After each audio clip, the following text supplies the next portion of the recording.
Hi there. How's it going? My name's Bonnie Violet. I'd like to invite you to this evening's episode of Drag and Spirituality. This is our 5th episode, and tonight we'll be meeting Hennessy Williams. Before we get going, I just want to take a second to thank our sponsors. I want to thank Glide for hosting this event, for providing us the space and the bandwidth out into the Facebook Lives, as well as the Glide Pride team in supporting this event happening. Are we not going? Maybe we are. Anywho, are we still going, Perry? Yes, we are. Okay, great. Just checking. All right. So as I was saying, if you haven't been to Drag and Spirituality before, tonight we just take a moment to talk about drag and spirituality, and to maybe have a moment in which they both can exist together. Maybe talk about how they're related, how they're not related.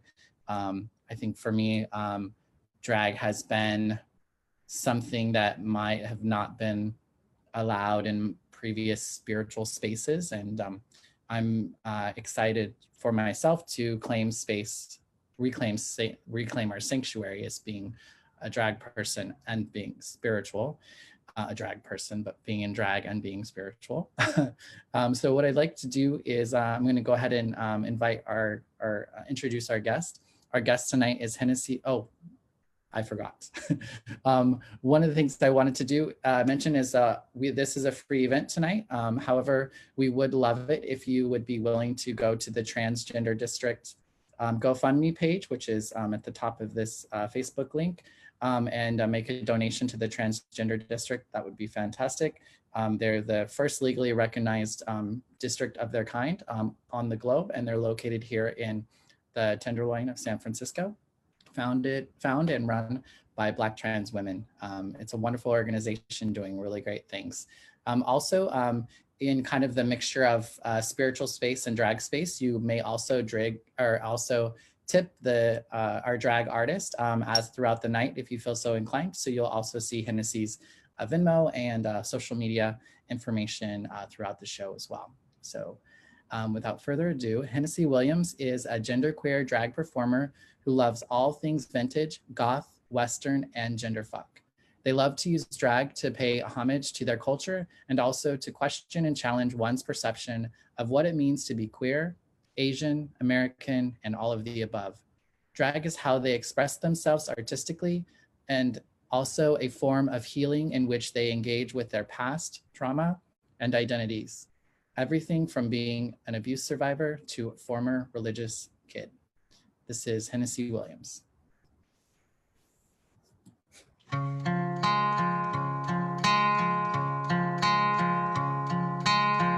我想知道流星能飞多久，它的美丽是否值得去寻求？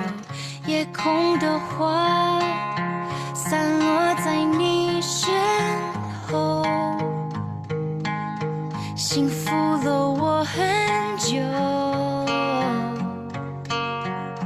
值得去等候。于是我心狂奔，从黄昏到清晨，不能再承受。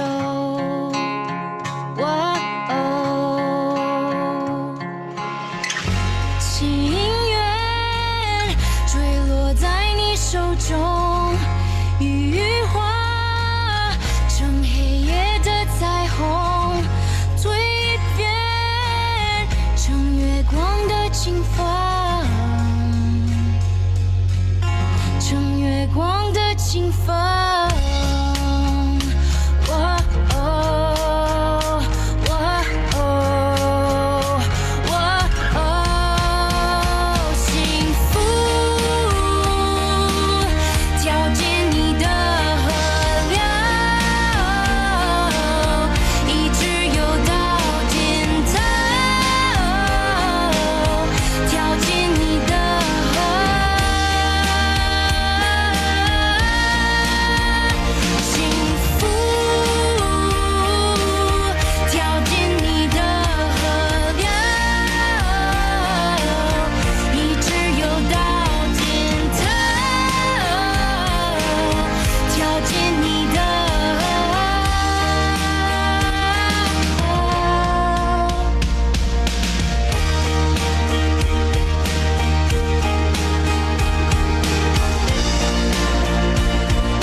Hi, everyone. Hey there. Wow, such a beautiful piece. I love that piece. That's how I came across that video, and that's how I like came to know you. And I was just like blown away, and I was like, I need to know more about this drag artist. So I'm excited to have you on the show. Thank you so much for inviting me. I remember when you like left that comment, like you really appreciated my video. It means a lot that people are like seeing the video. It was like a really personal piece for me for both Pride Month and also for Asian American History Month. So yeah, thank you. Yeah, for sure. Yeah, I was so nervous. I was like, they don't know me, but I'm just gonna try to send an instant message and see what happens. So I was so glad that Yeah. you said yes. Can you tell us a little bit about a little bit more about the performance piece? Yeah, absolutely. So a lot of people have told me that they really like that version of the song. I actually liked it way back when it was, just Coldplay. But the one of the origins of the song, and the reason why it was in the movie Crazy Rich Asians was because yellow historically has been a slur used against Asian people, and it's reclaimed in the song. And the Chinese lyrics are, which is in Mandarin, the language I actually grew up speaking but lost a lot of. The lyrics are a lot more like beautiful and I think meaningful in that language. But for me, I really wanted to do an homage to Asian Pacific Heritage Month and what it means to be, what it means for me personally to be Asian and reconnect with the history specifically of being like a marginalized person, being like a Chinese person or another Asian person in the United States, in a country that, has passed things such as the um, Chinese Exclusion Act, and where like Chinese railroad workers have like died en masse, like building our country's railroads. What actually happened was I paused the video for a while because as Black Lives Matter was going on, I realized that I need to, focus and like let them have space. And then I was thinking also about how I can make the video more intersectional. So I wanted to make sure not to have just East Asian representation, but like Filipino, Indian, like South Asian representation, about, like solidarity with people that were targeted after like 9/11. And of course, also the solidarity of Asian American activists such as Yuri Kochiyama, who have, supported the Black Panthers, supported the civil rights movement. And I wanted to basically, kind of bring that up that like, our survival is also entwined with the survival of other people, and, pull it all together in something like, ending with, the passing of marriage equality and kind of like the future. So for me, there was like a lot of emotions wrapped up in it, and even more like stemming from my past. But for me, this was like both a political and really personal piece. I really got that. I mean, I felt very like emotionally connected to the performance and you doing it. The song was beautiful. The visuals were amazing. I felt like I was learning something as well as like just enjoying it. And I really love drag that tells a story. Does a lot of your work, is a lot of your work similar? Yeah, I just love drag in that it can like move you, make you laugh. I really love, basically like telling a story, or just like kind of making people think. So like a lot of my numbers are a little bit narrative based. There's sort of like some sort of like reveal or something at the end, whether it's a gender fuck number. You like take off clothes and then you transition from like looking like a man to looking like a gender fuck queen in a leotard and whatnot. And yeah, I would say that's a huge thing for me. And I also want to make people question their perceptions. Like people have maybe like a certain image of what Asian American looks like, or what a queen looks like, what a king looks like. And for me, I want to like make them question that. Like I do a lot of cowboy and Western numbers, and no one ever like thinks of like an Asian person, in that kind of outfit. But I'm like, you know what? Like I'm Asian American too. Like I can, basically take ownership of like these identities, and it's not contradictory. Yeah, it's beautiful. I tend to like that tends to be my lane too. I like sometimes I want to just like have fun and do something silly, but it almost always has to have some sort of like purpose behind it. I'm getting there.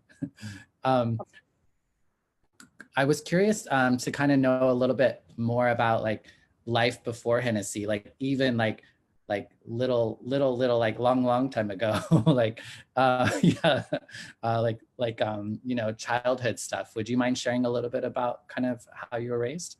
Yeah, absolutely. I have so much to talk about in that regard, and it's crazy to see me like now wearing a cheap how, which is something I wouldn't have worn before, and making that video because when I was younger, I actually like hated being Chinese. I like really disliked my culture because for me there had to be a way to explain like why I was being hurt by so many people, specifically my family members, and they would say things like you have to be perfect, like you have to like they just like push so many beliefs in me.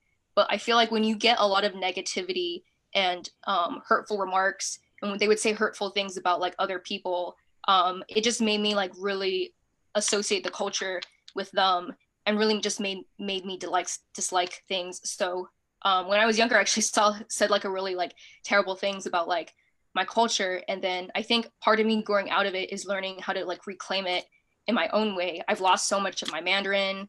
There was like a period where I had to like make myself like Chinese food again because it's like it's really weird because I became vegetarian. A lot of the food I liked before, I can't eat that anymore. And then like I have to find like a way to like kind of reconnect with the food.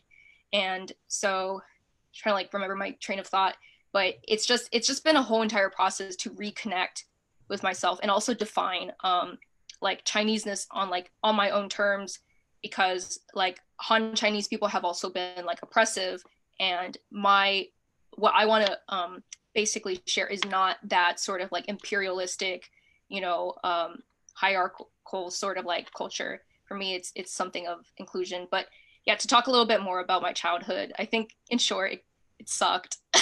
Like I think I stopped becoming a kid when I was 12. There was just so much going on, so I basically just wanted to escape. Yeah.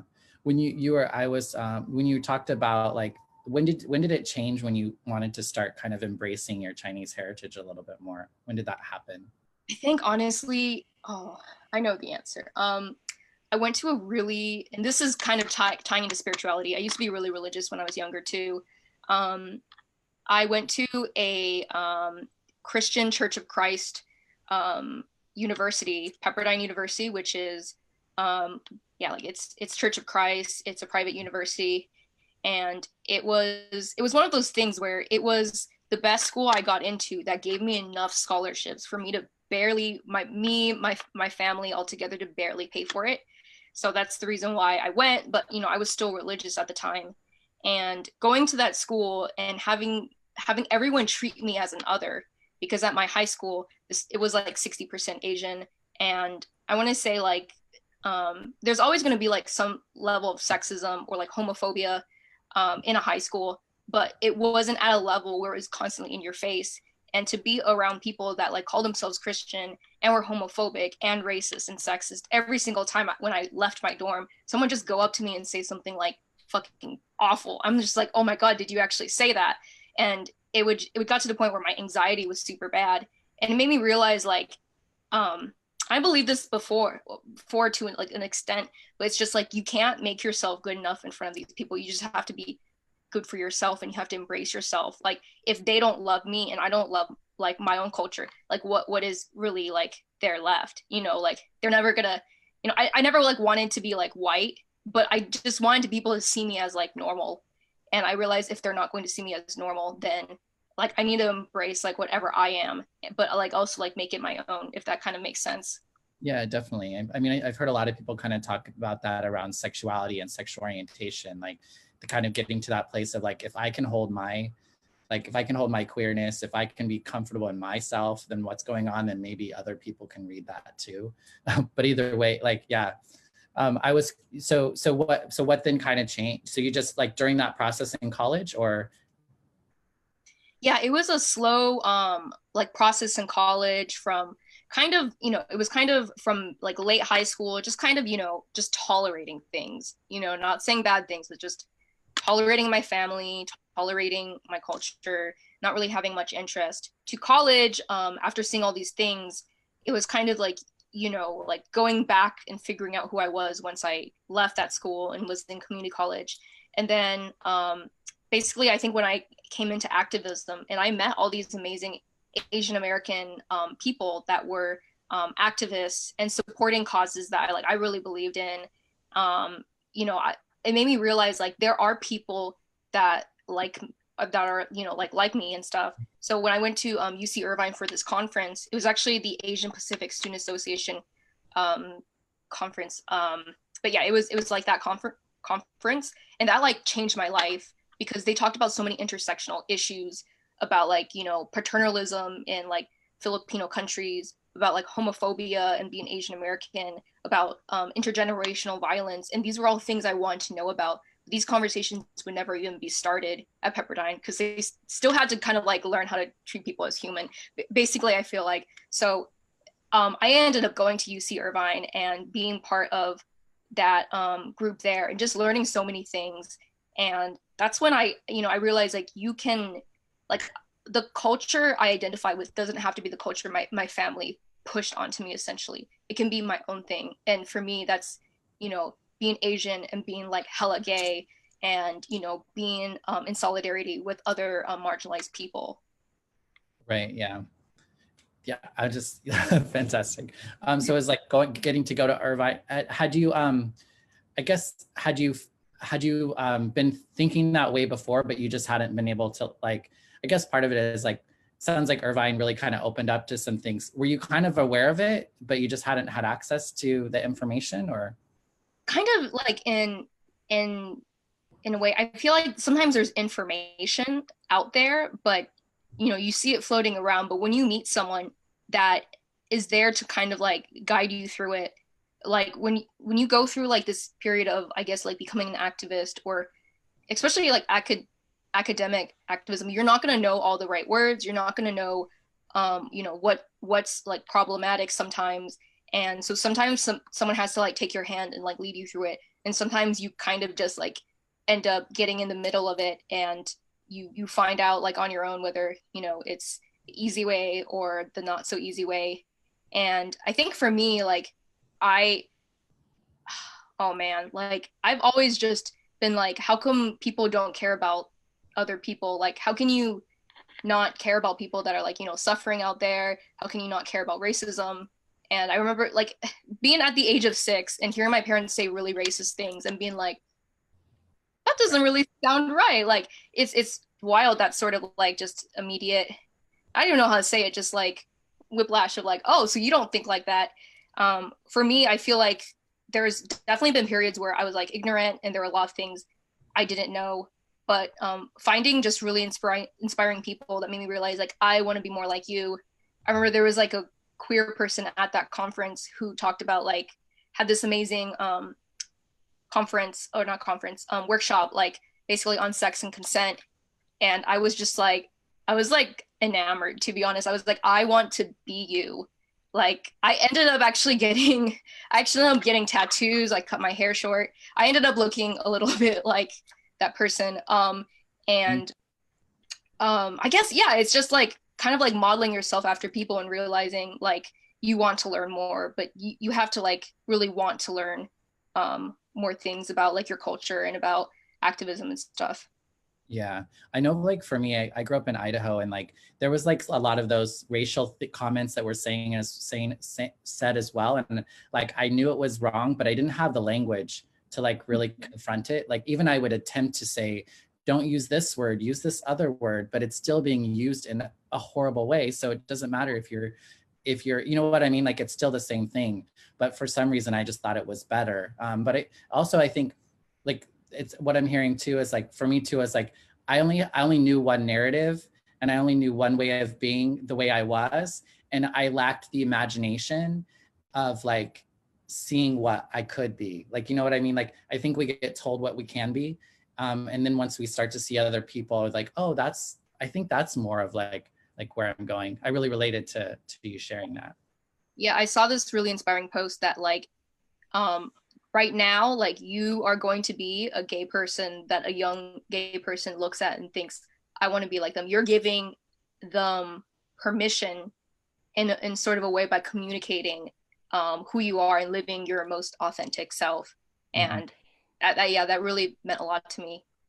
You do you hear that a lot too when you do drag? I hear so many people, like, it feels like they find themselves somewhere in between. And like half the time I'm like, I'm just existing, and they're like impacted in such a like a powerful way. My friend who is Nepali and South Asian, she actually went to one of my shows where I did the king look. And so it was the Mandarin cover of Despacito, but it also had the Louis Fonsi part in it. So it was in Spanish and Mandarin. And me and Luke Modello, who is my drag son, who is a Latinx king, we did a number together. The audience loved it. And then she was like, I didn't know that you could do drag that look like that. Mm-hmm. Like drag that's, you know, like cultural and multilingual and stuff. And I'm just like, it can be whatever you want to be. And she got really interested. And now I'm like, you know what, if you ever want to do anything, if you ever want a gig, let me know and I'll like get you in, because there's people that just really want to explore it. Definitely. So when did drag come into your life? It actually came after I moved. So I grew up in the LA suburbs, and then I moved over to Oakland shortly after university.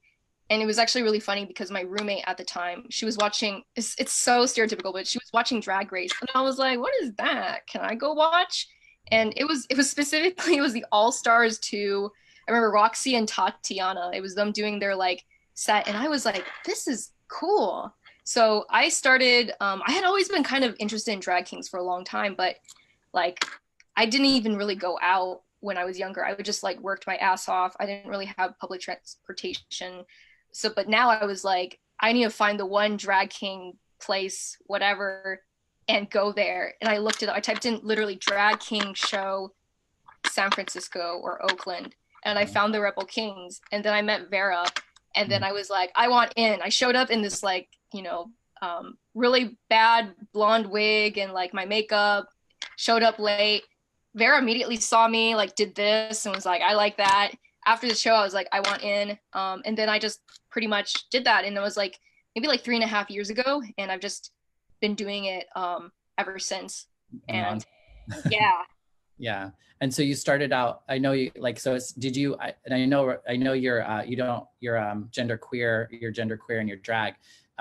Did you start out being more of a drag king and then that change, or have you always had kind of that gender queerness about it? Yeah, it's actually always been both. And it's, I didn't even realize that these, you know, being a drag king and being a drag queen, that it could, these worlds could, you know, come together until recently.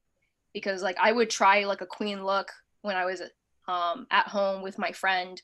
And then the first time I really did drag was Halloween. I dressed up as Ernest Hemingway with like a whole like beard that took me like an hour to draw on. And then the first drag number I ever did was a king number. It was To Marry You by Bruno Mars. Literally, it was a number where I had like this button-up shirt and you could kind of tell there was something underneath it. I took it off and there was a white wedding dress. So yeah, it's kind of just always been both for me. Yeah. Fantastic. I wanted to just take a second to invite the audience as well. I didn't mention this earlier, but feel free to ask questions of Hennessy along the way. Just put them in the comments and I'll see them and I'll ask them of Hennessy for you. So what don't you like about drag? What are some of the drags about drag, I guess? The drags about drag. Oh, let me think. You know, have you all heard of the BANQ? I don't know if it's BANQC, but that town hall happened and I wasn't there because I was prepping for an interview that ended up not happening. But so there was like a lot of discussion about like, you know, racism and not safe spaces in the drag community. And I think part of the reason why I didn't get into it until so late was because I had this impression that it wasn't, these spaces weren't really for people like me. I think it's also important to make drag accessible to young people in spaces where like alcohol isn't there. I think there's a lot of cattiness in the drag community where I just hear people saying hurtful things and I don't really get why. I think sometimes hurt people, you know, hurt people, and I've been in that environment too, but I think oftentimes we're also like vulnerable. I just kind of wish that I hate to say like I wish we would get along, but I think things we need to call out are, you know, like abusers, racism, sexism, homophobia, all those things really need to be called out. But I think if it's something else where it's just like feelings and people, I think sometimes I just wish people would be kinder to each other, you know, when it's like not those things that I mentioned. Right. And I feel like I think the San Francisco group is definitely looking at all of those area, all of the intersectionalities of like what is like what's not happening right in the entertainment here, like in like the Castro or even in San Francisco in general. Chicago has done some really great stuff around that as well too. Oh yeah, absolutely. Yeah. Love that conversation. What? Oh, I said I'm glad that conversation is happening. Yeah, they're really hard. I mean, I think they're really, you know, as like somebody who's white, they're really like interesting questions. There's so much that like, I mean, I feel like I'm pretty like, I don't know, like I got things figured out, so to speak. And I know enough to know that I don't, but still it's just like, there's just so much that I'm just constantly like coming to realize and understand and to listen like more and more and more. It's like, sometimes it's a little like, I'm just glad that I'm like in a space, because everyone back home in Idaho, it's a completely different world. Let's just say they're anti-maskers. And that's like where it all begins. Yeah. So how about all the, what do you love most about drag? I think, and then this kind of goes into spirituality question, too. But there was a period where I got really depressed.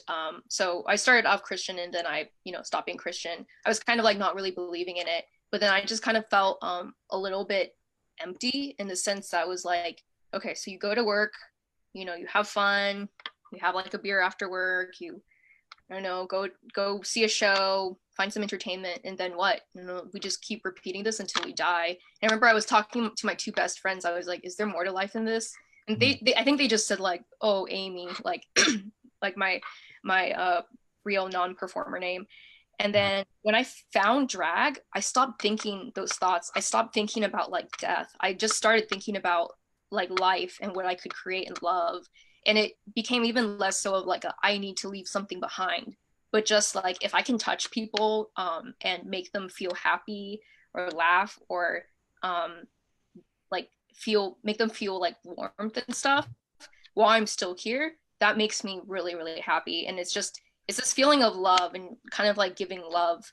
And I think from there, it's just really grown. So I think for me, the way it makes me feel in terms of like art, creativity, community, that means so much to me. But I think really without the community, there would be so much missing.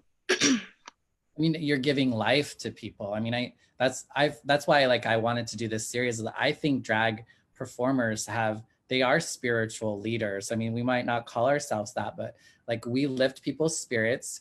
We give them laughter. We tell them stories. We show up in public and like represent. You know, we take the crap. We raise money to take care of our people. I mean, that's some spiritual shit in my mind. You know, that's what I expect from spiritual people. You know, and so I love, I mean, to me, drag is just like, it gives me life and it gives so much life to so many others. We do have a question. A question comes from Angel. Angel says, who supports you the most and how do you ask for help whenever you feel stuck? That is a really good question. My answer to this used to be not as easy, but now the answer is easy. I met my partner about 1.5 years ago, and it's really amazing just to meet someone that knows I'm non-binary and to have another queer person love you for all of the different aspects that you are. He helped me set up like my light before this. So that's my support. My sister's also really supportive. I think before him, oh man. But I think just like going to friends and going to people who have been there for you and just like tapping into your community.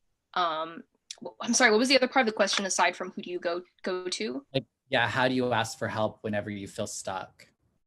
I think especially in the drag community, if someone says that they want to help you, in my experience, they really mean it. there's so many people that have just said, hey, like I'll get you a gig. There's so many people that like, let me introduce you to this person. People have given me things like bags, or like I always give out makeup and stuff. And I think for me, developing trust was really, really hard, and learning how to be like not to be like so stubborn and like I have to do everything myself. There's just so much that you can create when you collaborate with other people. So I guess there's no like easy answer, but it's kind of like a muscle. You kind of have to work with it. You start with the people that are like closest to you and you ask them for help, and then you can get to a point where you can feel more confident asking for help from other people.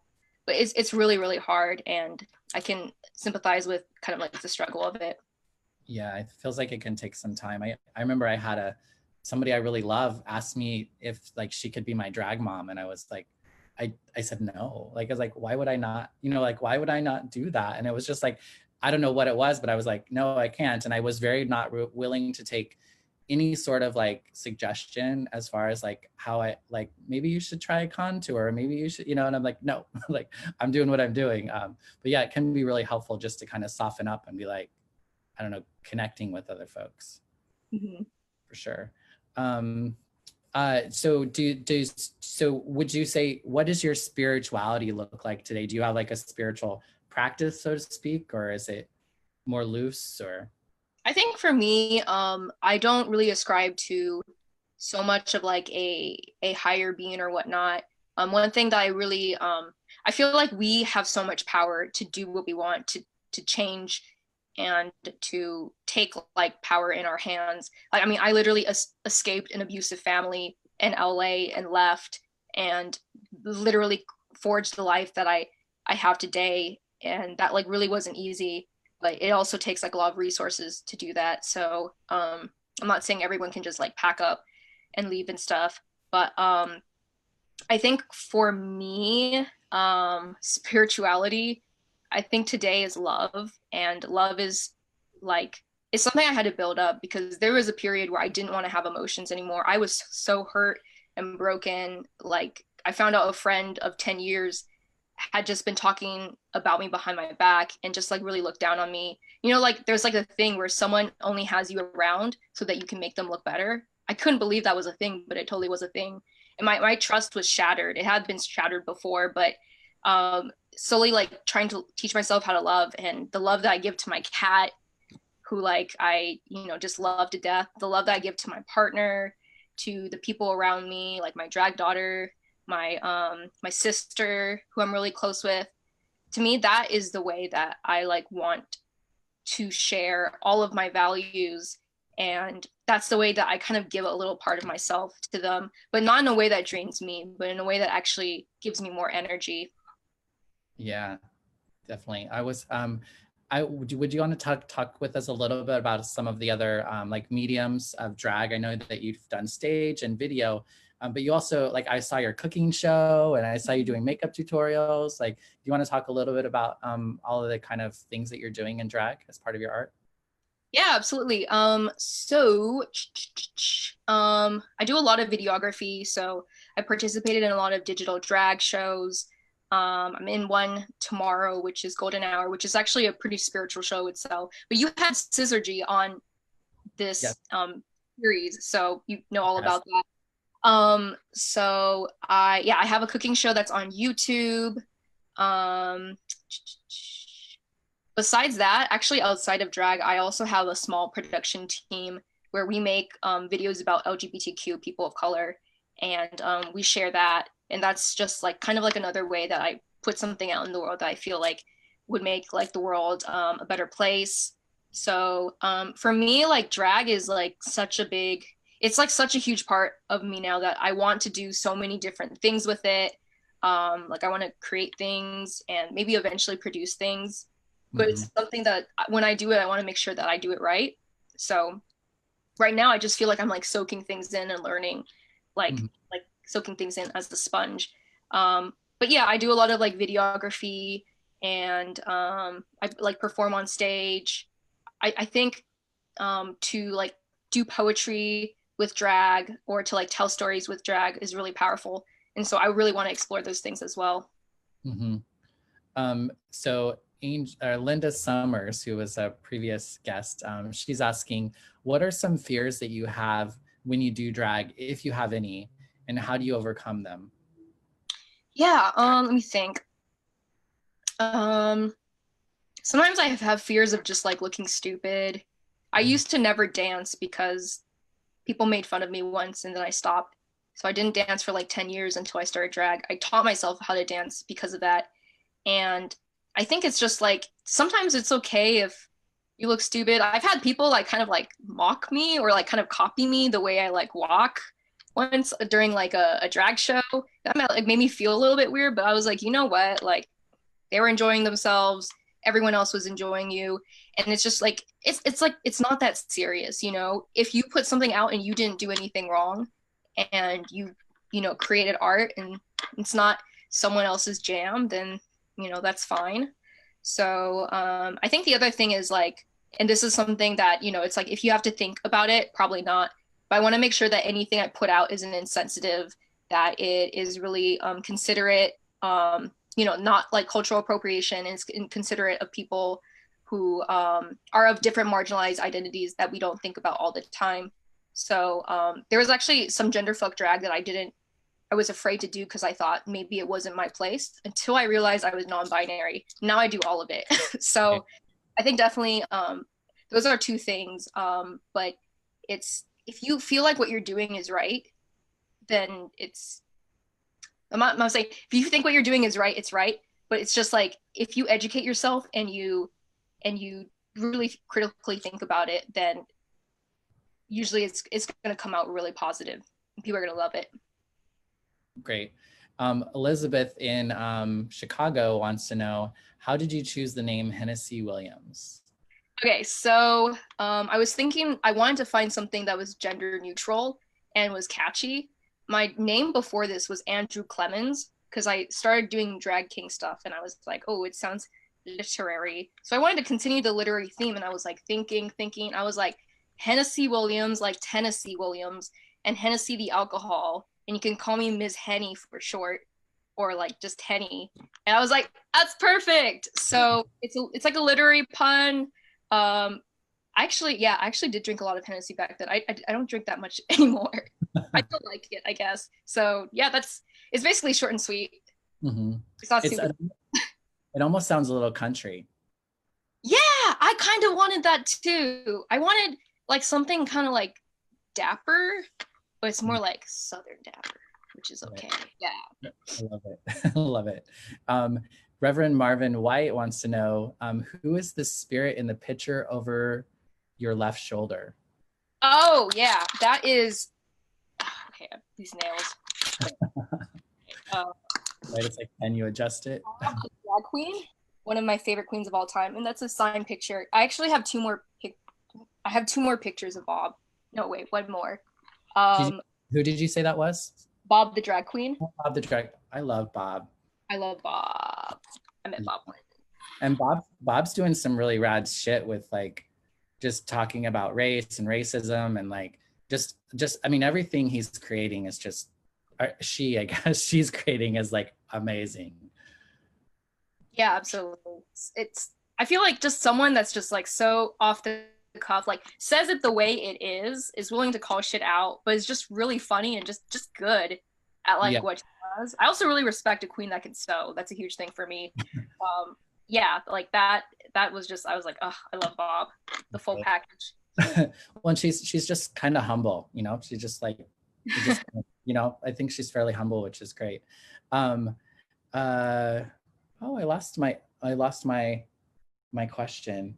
I knew that I would get to that spot, right? Do you have anything that can you think of anything that you wanted to share that I haven't brought up in the moment? Oh yeah, so I actually realized there was like I was like blanking out for a moment, but another part where you mentioned like what else I do with drag. So I actually I style several of my wigs. I just kind of like taught myself to do a lot of things, and then I actually had an interest in sewing back when I was younger. My parents were really paranoid. They were like, no, you can't play with the needle. But like I was like, I cosplayed as Raven, which was really gay, like Raven from Teen Titans in the 6th grade. I like made my own outfit, but I couldn't have like, the bathing suit sort of body because that was too revealing, so I wore shorts. So I actually make several of my outfits. Nothing actually that I'm wearing right now, but I love sewing. I love making things. I think for me, it's like you should do things that scare you, and you should like express yourself. So yeah, I also sew and then try and like teach myself like wig stuff and just as much as I can. Lean into the discomfort a little bit, huh? Yeah. That we grow. I was curious, I guess, how do you see what would you like to see more of in drag? More of in drag. Let me think. Or even what you would like to do? Yeah, let me think. I think in the drag world, well, definitely, I think there needs to be an even, like, the playing ground needs to be even. I think we're really missing a lot of voices of drag kings that are saying really amazing things, of non-binary people, of trans women, and I feel like those voices need to be uplifted.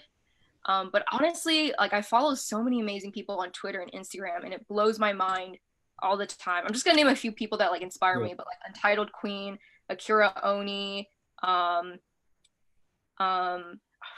forgetting the name. Nope, I can't remember. Okay, like so many queens here, like and kings, like here in the Bay Area as well, that are just doing really amazing things. Like I literally look at their stuff and I like take notes on it. And so I think in terms of like creativity, they're thinking of all these amazing things before I can even think of them. So I feel like drag is like on the right path. I just feel like those voices need to be amplified. I was also in a show that was like international, and seeing these international performers from all around the world, from all different time zones, do different things. I think to have like this global sort of environment, that's really cool. I'd love to see more like international drag shows. Right, and I love we're getting to see. We had drag king on earlier who is 18, and so he's not old enough to be in the bars and stuff, but right now he's able to do performances on the virtual stage, which I think is great too, that there's more room for. I'd like to see more young people drag. Yeah, absolutely. And I think we just need to learn to listen to young people in general. Like I think part of the issues with that town hall is just like, I don't know why when people think or get older, they just think they know better than young people. And I thought that when I was like a kid, and I still think that now. Like kids are smart, and you should listen to them. And sometimes they know things that you don't know because you haven't gone through it. Yeah. I'm just amazed. I love hearing just a different experience that people are getting to have nowadays than what I had growing up, especially around like queerness or drag or any of that fun stuff. One of the questions asks how cosplay, does cosplay influence your style? How has cosplay influenced your style? Oh, that's interesting. I want to say I haven't done that much with cosplay, but I actually did go to Anime Expo for 2 years when I was younger. I cosplayed as Naminé from Kingdom Hearts and Korra from Legend of Korra. So let me think. For me, it's less cosplay and more like I want to take bits from like historical like bits from like pieces of history. Like I pluck a little bit of that, or like sometimes something like inspired by like a video game or a TV show. I've actually been watching the anime Demon Slayer, and I think that's why my look is a little bit more like monster-y today. So I just different things inspire me. Oh yeah, I've done an Avatar number where I was like Fire Lord Ozai. So for me, it's like kind of here and there, but I think it's really fun just to like do something, but then put a twist on it and then kind of do it your own way. I have so much respect for cosplayers. Like you just learn how to do everything. So I think cosplay is really cool. Fantastic. There's a question. I'm gonna I think it's Leia or Leah or Lay maybe, has a question. What was your most transformative moment or experience in drag? Ooh, okay. Let me think. Oh, Leia. I know, I'm like, sorry for saying your name wrong if I did. Do you know Leia? Or Longanisa? Yes. So, yes. Okay. I might even be saying it wrong because it's based off, the singer. Leah. Okay. Most transformative drag experience. think, oh man, I'm really blanking out. I think Have you just, ever, huh? yeah, have you ever worked through like a process with some like for me, like what like for me, I like work through my gender stuff with being trans, and performing that has helped me like, I don't know, work through some of my shit, or suicide with friends, things like that have, I don't know, that's what comes to mind for me. Anything like that? Or You know, so I did the Miss Gappa pageant and I came to it being very confident. mhm. And I remember, so like this is because I know like Leia asked a question. I assume it's the same Leia, but I remember I got the question, if you weren't picked for this, which two drag queens would you want? Which drag queen would you want to win? So I mentioned Leia because her drag was just so inspiring to me, and I was like, it's like, you know, when you don't exactly underestimate someone, but then someone comes out and just does something so amazing that you're just like, whoa, hold up, like Right. that's amazing, you did that. And then my drag mom too, like with her bravery and talking about the different things that she's done, Mocha Fapa Latte. So I cited them both, and then they both came up to me and told me how much my words had like moved them. And then for me, I wasn't, I don't know, I just kind of said what I felt. And then I think for me, it's really amazing because you realize the kind things you say to people, it touches them a lot. And the kind things people say to you, it's just like when you see these relationships of just like love and trust and people making art together. I think yeah, it was really beautiful.